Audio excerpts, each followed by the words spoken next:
میرے نبی علیہ السلام کے بڑے نواسے ہیں۔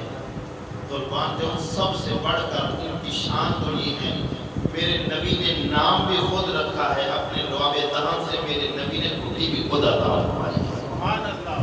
میرے مصطفیٰ کریم صلی اللہ علیہ وسلم نے کھٹی حضور نے اپنے لعاب دہن کی امام حسن کو دی ہے، اور آقا علیہ السلام ارشاد فرمایا کرتے تھے، میرے حضور فرماتے ہیں کہ یہ میرا بیٹا سردار ہے۔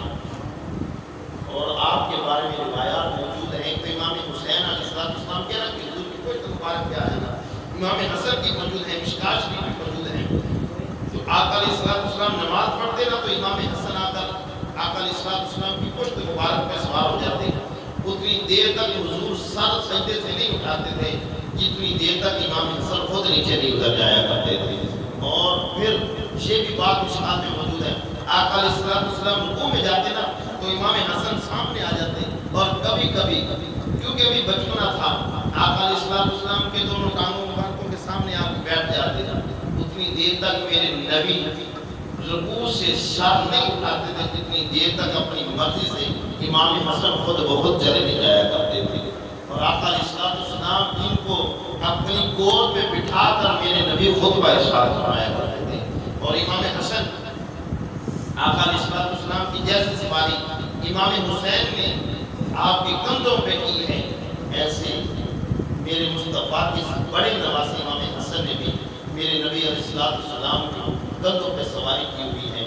اور آپ کے بارے میں ہے کہ سیدنا ابو بکر صدیق رضی اللہ تعالیٰ عنہ اور حضرت جناب علی مرتضیٰ شیر خدا ایک دن آ رہے تھے، نماز عصر پڑھ کے آئے، جب باہر نکلے تو امام حسن بچوں کے ساتھ کھیل رہے تھے، تو سیدنا ابو بکر صدیق رضی اللہ تعالیٰ عنہ ویسے مزاحمت فرمانے لگے، آپ کو اٹھایا، سینے سے لگایا، اور پھر آقا علیہ السلام کی نواسے کا ماتھا چوما، تو فرمانے لگے میرے نبی کا نواسہ حسن ہو بہو میرے مصطفیٰ کریم جیسا ہے، اپنے بابا علی مرتضیٰ پہ نہیں گیا، حالانکہ علی مرتضیٰ شیر خدا موجود ہے، اور مسکرانے لگے۔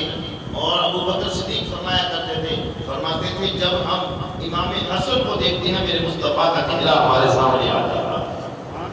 امام حسین علیہ السلام، اور آپ احباب جانتے ہیں کہ ان کو شہادت کا رتبہ ملا، ان کو زہر دیا گیا۔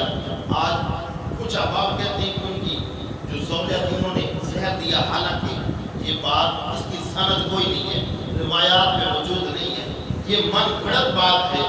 یارو جس کو نبی کی آگ کی سنگت مل جائے وہ کسی غیر کے پاس جانا کیسے اپنے لیے پسند کرے گا؟ یہ بات کسی روایت میں صحیح سند کے ساتھ موجود نہیں۔ آپ کو جس نے زہر دیا تھا اس کا نام خود امام حسن نے نہیں بتایا، کیوں؟ یہ فرماتے تھے میری وجہ سے تمہارا بعد میں فتنہ کوئی نہ پھیلے، جنگ نہ ہو، لڑائی نہ ہو، کیونکہ فرماتے ہیں میرے بابا علی مرتضیٰ نے ہمیں یہی درس دیا ہے۔ فرماتے تھے کہ عبد الرحمن ابن منجم نے وہ زہر لگی تلوار جو جناب علی مرتضیٰ شیر خدا آپ کو جس بات کے ساتھ وہ شہید کرنا چاہتے تھے، وہ جب آپ کو تلوار لگی تھی تو فرماتے ہیں میری بہن زینب اس وقت روتی ہوئی آئی تھی، اور عبد الرحمن ابن منجم بدبخت کہہ رہا تھا زینب جتنا رونا ہے رو لے، اب تیرا باپ نہیں بچے گا، کیونکہ 1 مہینہ تک میں نے اس کو زہر میں بھگو کے رکھا ہے۔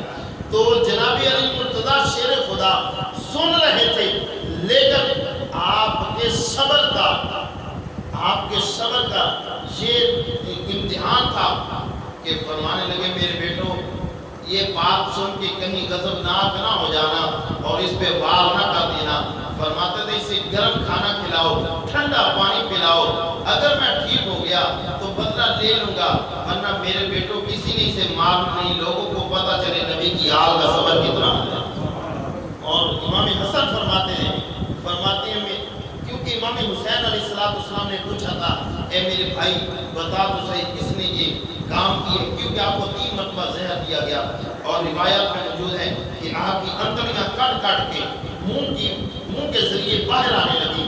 آپ کے ویر امام حسین فرمانے لگے میرے ویر بتا تو صحیح کس نے تیرے ساتھ یہ معاملہ کیا ہے؟ آپ نے فرمایا بھائی میں اسی بابا علی مرتضیٰ کا لخت جگر ہوں، میں تمہیں فساد برپا نہیں کرنے آیا۔ فرماتے میرے نانا مصطفیٰ فرماتے تھے میرا بیٹا تو سردار ہے، اور سردار کا کام نہیں ہوتا آپس میں کسی کی जंग करवा दे। फरमाया अगर रब ने सेहत दे दी तो ठीक है, वरना मैं जानूं मेरा रब जाने और मेरा कादर जाने। ये है इमाम हसन अलैहिस्सलाम। और एक बात वो भी आपके अकीदे के लिए ज़रा मुफ्ता कर लेते हैं। लोगों के अंदर ये तअस्सुब भी मौजूद है कि अम्मा आयशा सिद्दीक़ा रज़ियल्लाहु ताला अन्हा मेरी और आपके रूहानी अम्मा का लोग बुहतान बांधते हैं। लोगों ये न समझ लेना यार तकरीर थी, कहाँ से कहाँ बात चली गई। ये आपके अकीदे के लिए बात करने लगा हूँ, क्योंकि आपकी शहादत का दिन है। और ये ना हो कि कोई नासबी, कोई खारजी आपको मिले, आपका ज़हन कहीं से कहीं ले जाए। अगर कोई कहे कि अम्मा आयशा सिद्दीक़ा रज़ियल्लाहु ताला अन्हा आपने हज़रत इमाम हसन को नबी अलैहिस्सलाम के रोज़ा पाक में दफन नहीं होने दिया, इस बात का जवाब भी सुन ले। आपने इमाम हसन ने इमाम हुसैन से फरमाया था मेरे वीर अम्मा जान से पूछ लेना, मेरी नानी जान से पूछ लेना कि मुझे इजाज़त दे दें ताकि मैं रोज़ा पाक में दफन हो सकूँ, मेरी वहाँ पे तदफीन का देना। इमाम हुसैन अलैहिस्सलाम गए, जाकर के अम्मा जान से पूछा नानी अम्मा हुक्म दे। फरमाया मेरे बेटे वो तुम्हारे भी नाना है, मेरे सरताज हैं, मैं कौन होती हूँ तुम्हें रोकने के लिए। अगर मैं उमर बिन खत्ताब को जगह दे सकती हूँ तो अपने नवासों को भी जगह दे सकती हूँ, फरमाया अपने बच्चों को भी जगह दे सकती हूँ, जहाँ चाहो इमाम हसन को दफन कर देना। तो मरवान उस वक्त बदबख्त आपके साथ बुग़्ज़ रखने वाला, इसने उस वक्त ऐसे ऐसे लोग भेजे जो आपके जनाजे को रोक रहे थे। कहते थे कौन होते हैं कि वहाँ इमाम हसन को रोज़ा पाक में दफन करें। जंग शक हो गई, जब जंग शक हुई तो लोग इधर से भी तलवारें निकाल के आ गए, उधर से भी आ गए। ये कहते थे हमने दफन नहीं होने देना। इमाम हुसैन अलैहिस्सलाम फरमाने लगे होते कौन हैं, हम अपने नाना के रोज़ा में अपने वीर को दफन करेंगे। तो जब ये मामला बढ़ने लगा, हज़रत अबू हुरैरा रज़ियल्लाहु ताला अन्हु सामने आए और फरमाने लगे इमाम हुसैन तेरे वीर को मैं जानता हूँ, इमाम हसन का आखिरी वादा याद करो कि मेरी वजह से आपस में कोई इख्तलाफ ना आए, मेरी वजह से कोई फितना ना उठने पाए। अगर तो मुझे वो इजाज़त दे दे रोज़ा पाक में दफन होने की ठीक है, वरना मेरी अम्मा के कब्रिस्तान यानी जन्नतुल बकी में दफन कर देना। फिर हज़रत अबू हुरैरा रज़ियल्लाहु ताला अन्हु जब समझाया, मामला फिर बन गया, बात सुधर गई। फरमाया इमाम हुसैन ने फिर फरमाया था, फरमाया चलो अब मेरे वीर को उसकी वसीयत के मुताबिक जन्नतुल बकी में ही दफन फरमा दो। इसलिए अगर कोई बंदा अम्मा आयशा सिद्दीक़ा रज़ियल्लाहु ताला अन्हा पर बुहतान बांधे तो इसलिए आपको बड़े नरम लहजे के साथ ये बात समझिए कि आप जवाब दे सकें। और जो मैं बात बयान कर रहा था उसका लुबे लुआब भी सुन लें कि हज़रत आदम अलैहिस्सलाम की तख्लीक से लेकर यहाँ तक अल्लाह रब्बुल इज़्ज़त ने मलाइका से पूछा वैद क़ाल रब्बुका लिल मलाइकति इन्नी जाइलुन फिल अर्दि खलीफा, ऐ मेरे मलाइका मैं अपना खलीफा अपना नाइब बनाना चाहता हूँ। फिर रब ज़ुल जलाल ने वो मामला चलाया, बनाया, हज़रत आदम अलैहिस्सलाम को बनाया, वो दाने का मामला आया वो भी चला। आका अलैहिस्सलाम ने औरत की पैदाइश का वाक़या मेरे हुज़ूर ने बयान फरमाया। फरमाया ये पसली से पैदा हुई है, इसे सीधा करने की कोशिश ना करना। फरमाया जैसे तुम्हारी पसली टेढ़ी होती है, समझो इसका दिमाग भी ऐसे टेढ़ा होता है। मेरे हुज़ूर फरमाते जो इसको सीधा करना चाहेगा वो इसको तोड़ तो लेगा, इसको कभी सीधा नहीं कर सकता। इसलिए जिन घरों में फसादात हैं, हमारे माशरे में लड़ाइयाँ हैं, इसी वजह से कि मर्द कहता है मेरी मनमानी चले, औरत कहती है मेरी चले, तो आपको रब ताला ने अक़ल सलीम अता फरमाई है, रब ने कामिल अक़ल अता फरमाई है। तो इसलिए वो तो पसली से पैदा हुई है, वो तो है टेढ़ी। फरमाया इसको जितनी मोहब्बत से रखोगे काम चलेगा। फरमाया जो इसको सीधा करना चाहेगा वो तोड़ तो लेगा, जोड़ नहीं सकता।